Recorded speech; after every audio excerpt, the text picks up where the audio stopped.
Tout de suite, l'invité politique, présenté par Mathieu Takizala. Bonjour et bienvenue dans la chaîne des entrepreneurs, des investisseurs rapides du Congo, InfoSAD. Aujourd'hui, dans cette émission invité politique de ce matin, nous avons une grande personnalité de la République démocratique du Congo, quelqu'un qui a étudié la gestion administrative et politique d'un pays, on appelle les sciences politiques, à l'université de Kinshasa. Il dévoue sa vie pour l'avancement collectif de la République démocratique du Congo. Il n'est plus quelqu'un présenté, mais il s'appelle M. Christian Moleka. Il est fondateur d'une organisation aujourd'hui, même la presse internationale essaie à chaque fois de juger la société congolaise à travers sa grande analyse et qui analyse beaucoup plus la politique de la République démocratique du Congo. Nous allons traiter des sujets majeurs. La première d'abord, pourquoi il a créé cette organisation, la BIPOL. Deuxième, c'est après les élections du mois de décembre. Maintenant, bientôt sur le gouvernement, si nous partons en troisième position, ce qui s'est passé au Sénégal, est-ce que le Congo, ça peut se faire, ce qu'on a vu le dimanche soir, le monsieur de 44 ans, qui devient président de la République et son mentor, Ousmane Sonko, a cédé l'opposition à le deuxième, qui est aujourd'hui le président de la République. Le 2 avril, il deviendra celui qui va présider la République sénégalaise. Et je vais dire bonjour à M. Christian Moleka. Bonjour, monsieur. Vous allez bien? Oui, ça va. En tout cas, la rédaction de InfoSAD a décidé, voilà tout ce que vous faites, il faut que nous puissions quand même comprendre quelles sont les motivations et quelle est la différence entre la BIPOL avec les organisations non gouvernementales, on a dit la société civile, et qu'est-ce qui nous diffère, et puis ce qui s'est passé au Sénégal. Ça vous inspire? Merci beaucoup pour la question. La BIPOL a été créée, la BIPOL a été créée le 30 juin 2012. Ça fait maintenant 12 ans. La BIPOL a répondu à un besoin récent qu'on a ressenti en frontal de l'université. C'est que les sciences politiques au Congo n'avaient pas de place de choix dans la société. Ça peut s'expliquer historiquement du fait que sous le régime du maréchal Mobutu, les sciences politiques ont été quelque peu stationnées, on les a considérés comme des rebelles. Les mouvements qui sont déroulés à l'Église en 69 et 71, les mouvements seulement contre le régime Mobutu, ont été portés en partie par des politologues, des étudiants en sciences politiques. Et donc, en réponse, le maréchal Mobutu a fermé les sciences politiques à Kinshasa et l'a relégué en province. Donc, pour faire les Sciences Po, du 71 jusqu'en 97, il fallait soit aller à Kisangani, soit aller à Lubumbashi. Et donc, beaucoup de jeunes qui sont nés après 71 et qui ont grandi à Kinshasa ne connaissaient pas les sciences politiques, tout du moins n'avaient pas les facilités d'aller les faire, soit aller en province. Et donc, ça a favorisé le développement des sciences, je dirais, connexes comme le droit, qui sont dans la même sphère que nous, et qui ont donc pris la place.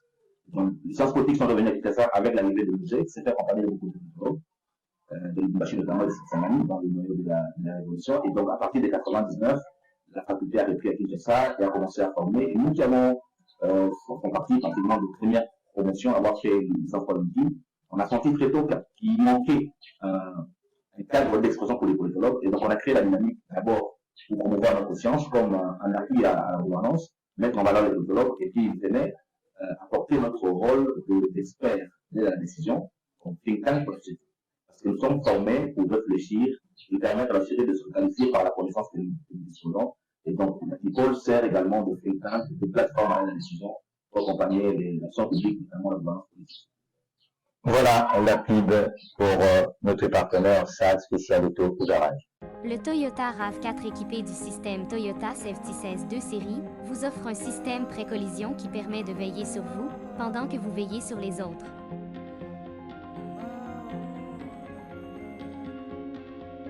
Actuellement, équipez-vous Toyota RAV4 chez Spécial Auto Garage.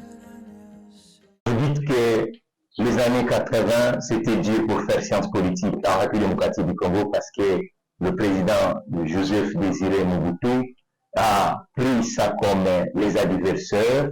Et puis, c'est à l'arrivée de musée Laurent Désiré Kabila que Kinshasa a retrouvé cette science qui étudie les mouvements sociologiques et de la société, même pourquoi pas de la politique ou les conceptions politiques et des grandes politiques publiques de la République. Mais on a l'habitude de voir Azado. Qu'est-ce qui est la différence et la BIPOL et Azado, ces organisations de la société civile, parce que vous faites aussi partie de la société civile? C'est une question très pertinente. Ce qui nous sépare à la fois, c'est le champ je dirais, le champ d'action. Beaucoup d'ONG au Congo sont nés dans le contexte de la lutte contre la démocratie, dans les années 90. Et donc, ce sont des organisations qui ont été créées, soit pour défendre le droit de l'homme, soit pour défendre le droit de femme, soit pour défendre le droit démocratique. Et donc, ce sont essentiellement des structures, je dirais, adaptées, dans le sens de plaidoyer, sensibilisation sur des combats sectoriels bien définis d'appui à la démocratie. Nous sommes un collectif d'experts. Nous sommes davantage sur les questions de gouvernance.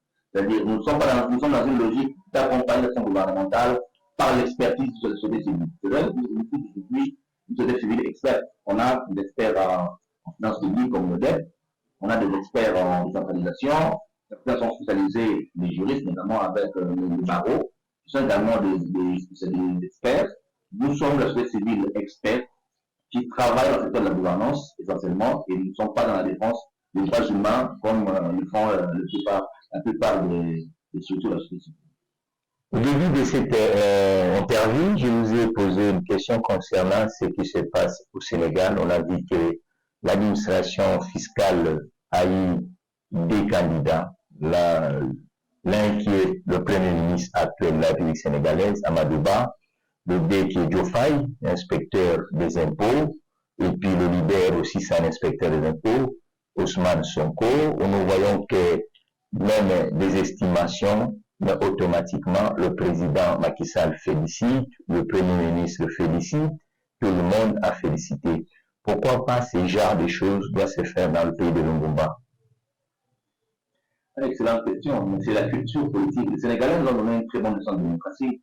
Alors que toute l'Afrique s'inquiétait des risques de voir la démocratie sénégalaise, qui longtemps été présentée comme modèle en Afrique, c'est leur de noblesse, ils ont fait un sursaut d'orgueil, ils démontrent qu'ils ont les capacités de se remettre en question. Et je crois que nous avons intérêt à tirer les leçons de cette classe politique-là, d'abord en termes de trajectoire d'homme. Si vous prenez les trajectoires, vous avez raison de le demander. Vous prenez les trajectoires d'hommes, ils ont fait l'ENA, ils sont inspecteurs de finances, ça veut dire que vous avez des technocrates à la base. Comment on peut se poser la question sur les trajectoires d'hommes qui font la politique? On a des technocrates, où on a des gens qui viennent d'autres... Les autres, vous direz que Nathan Tamponou, c'est un technocrate. Vous direz aussi que l'ancien Premier ministre Mouzito est technocrate. Et les autres vous diront aussi qu'Olivier Kanouta, c'est quelqu'un qui a fait des études de commerce. Ils vous diront aussi que Jean-Lucien Boussa aussi, c'est quelqu'un qui a fait des études de commerce. Et l'ensemble des acteurs majeurs, vous verrez que les technocrates ne sont pas la plus grande portion des acteurs. Ensuite, c'est des technocrates, ça c'est une très grande particularité, qui ne sont pas découpés de la société, mais qui sont en attache avec la population. Au Congo, lorsqu'on dit technocrate, on présente le savant, mais qui est loin de la société, qui n'est pas capable de drainer la rue.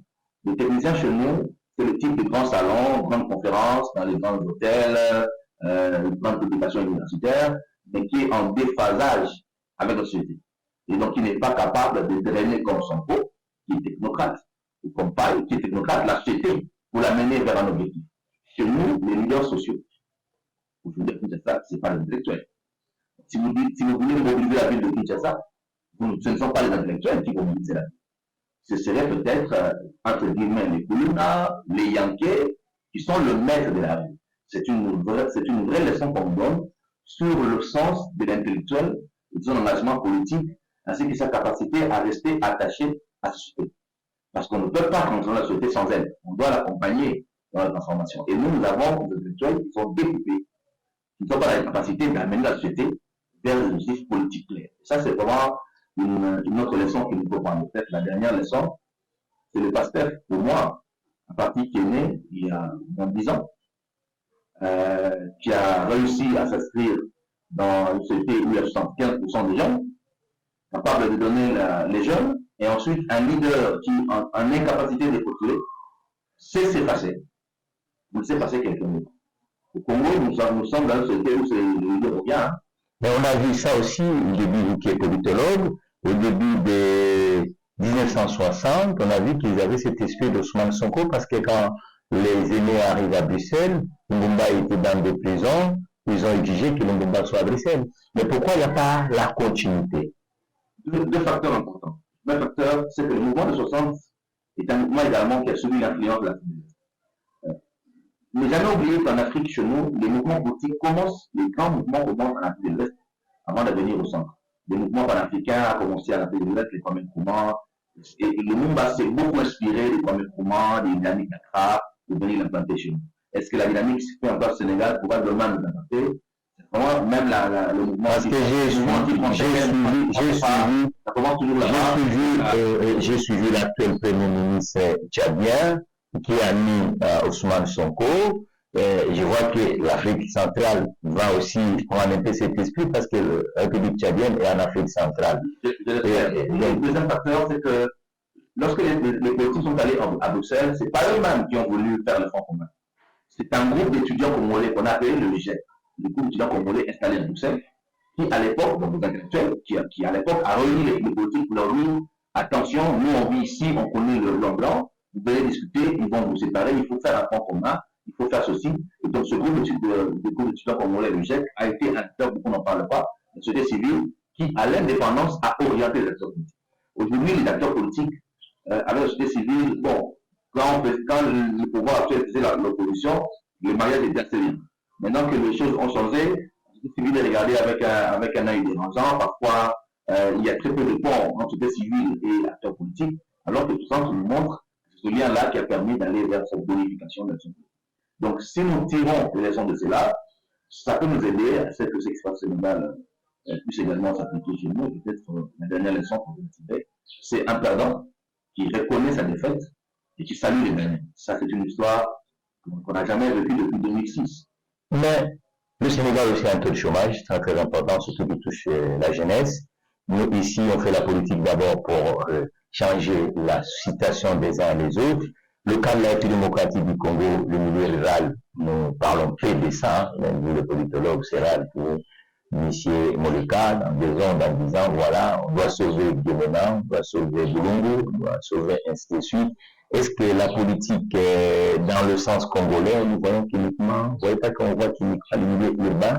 Oui, c'est vrai, c'est fondamental. Nous, au niveau de l'école, nous avons une approche, nous fonctionnons comme une bulle, comme une forme de mousse. Nous avons une approche en bulle. Ça veut dire que chaque province a une coordination. Moi, je suis coordinateur national, c'est peut-être le leader de ça.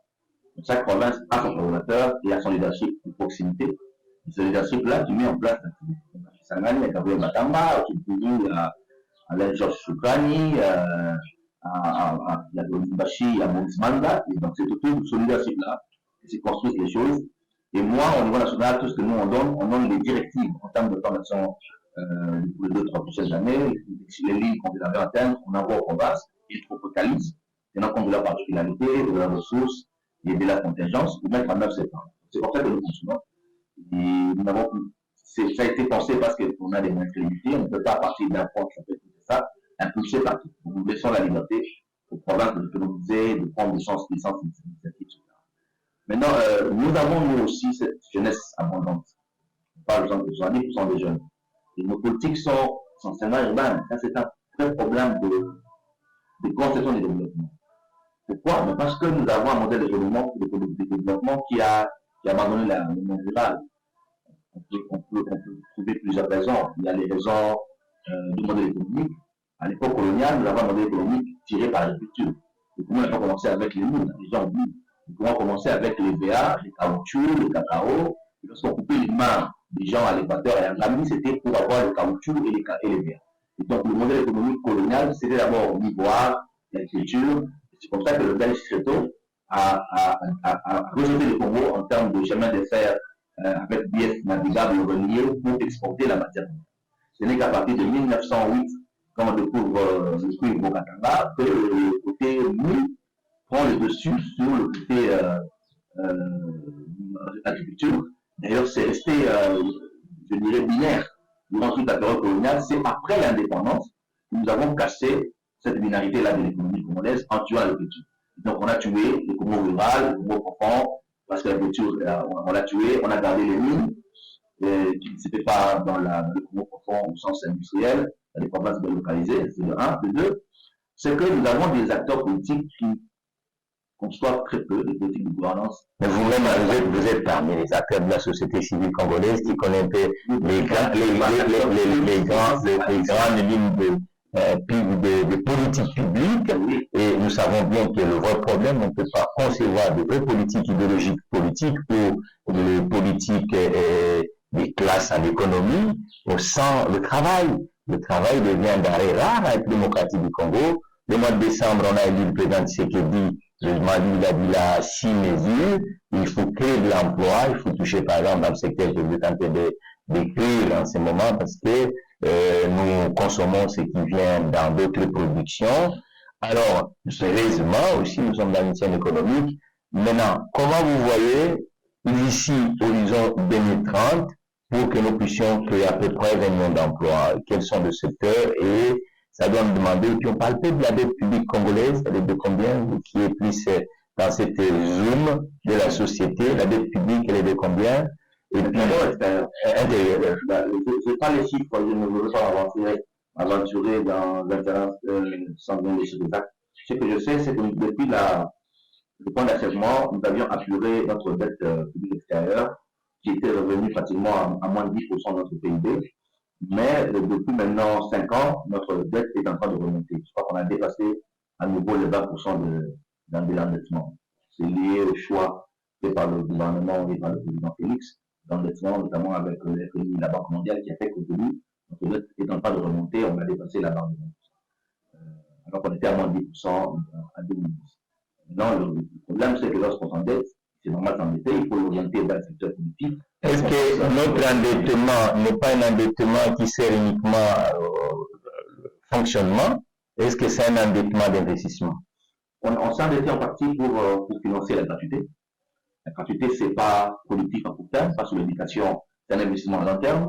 Quand vous investissez dans la formation de l'homme à l'école primaire aujourd'hui, vous aurez les résultats dans 20 ans. Ça veut dire que c'est pas l'endettement qui va produire à court terme des intérêts. Il faudra attendre 20 ans pour voir ce qu'on a investi dans l'éducation.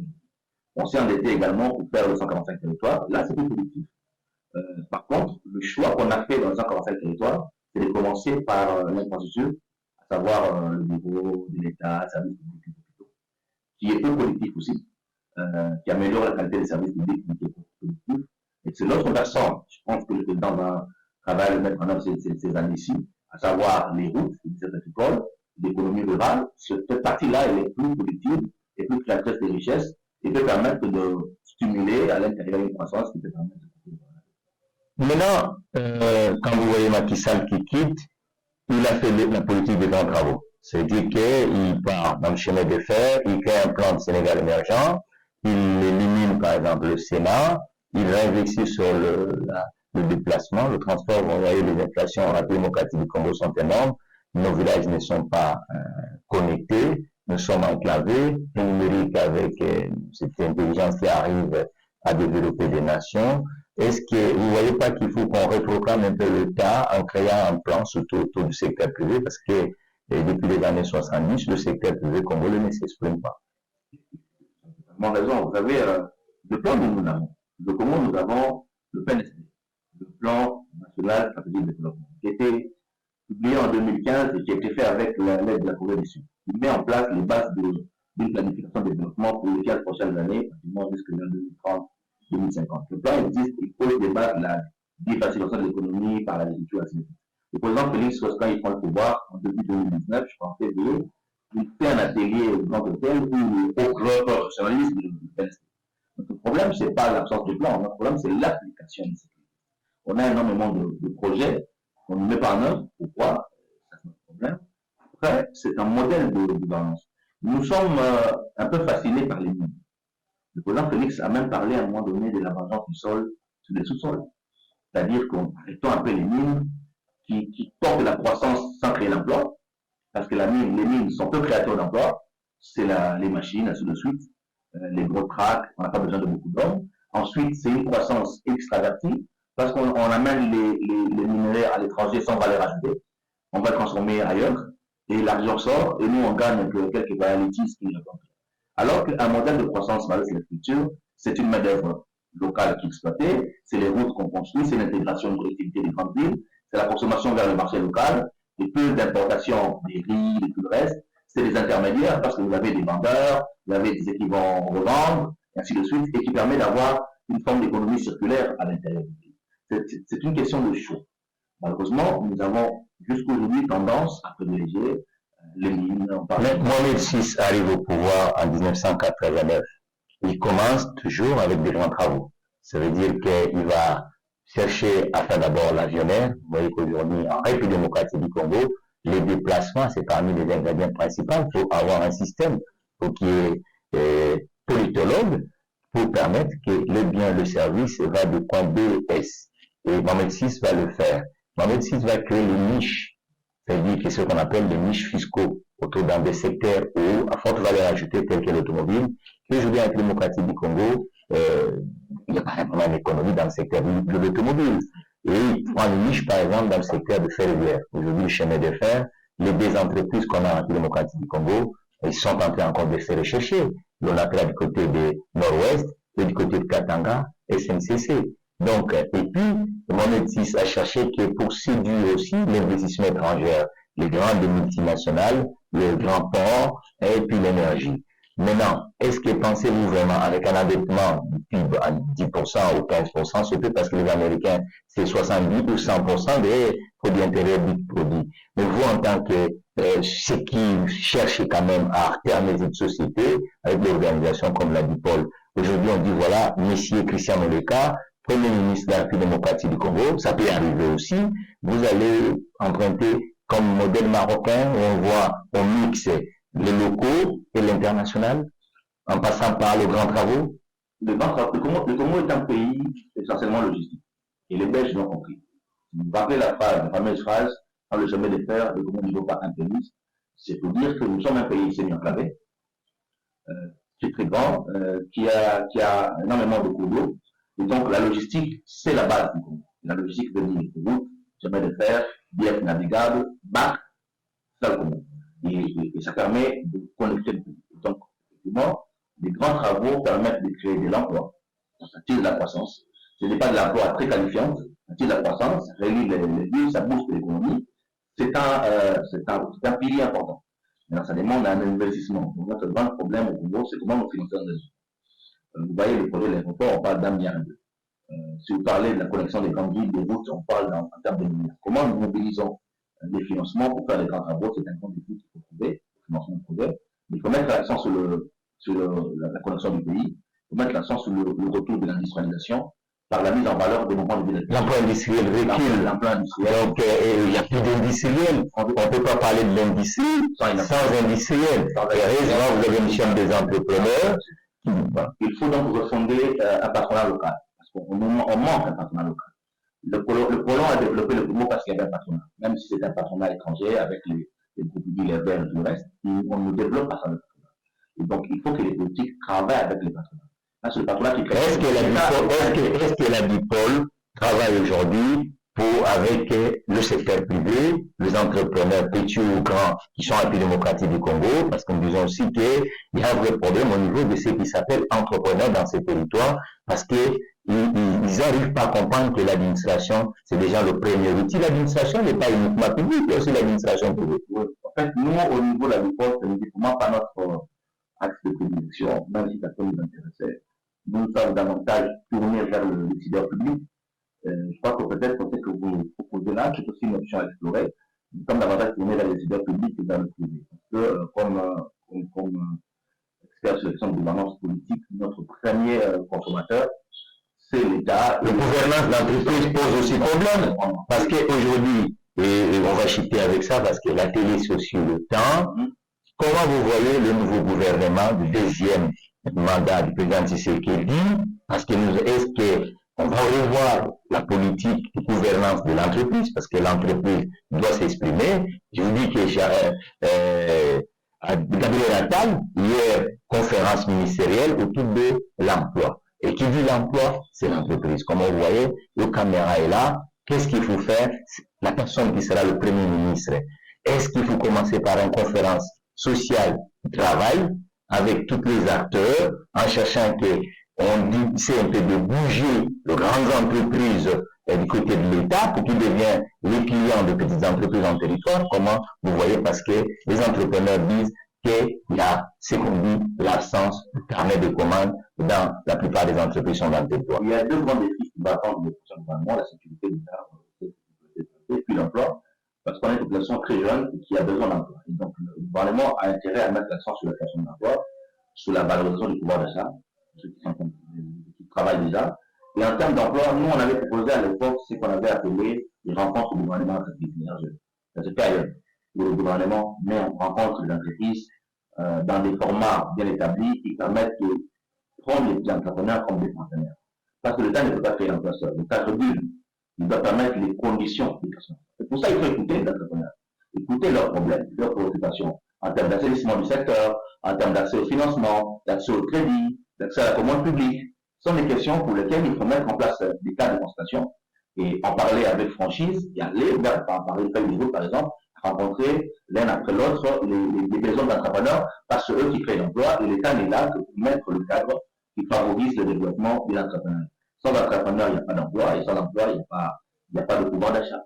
Voilà, vous avez bien compris les dernières phrases de messieurs qui représentent la dipole. Vous avez vu la philosophie de la dipole et qu'est-ce que la dipole fait pour la République démocratique du Congo, mais la politique est faite pour ça. C'est pour ça, M. Christian Moleka, nous vous remercions pour cette invitation. Et puis, quant à moi, ce qu'il veut être le prochain invité ici dans le chaise de la chaîne InfoSag et l'invité politique, prochain numéro, likez, partagez sur les plateformes digitales.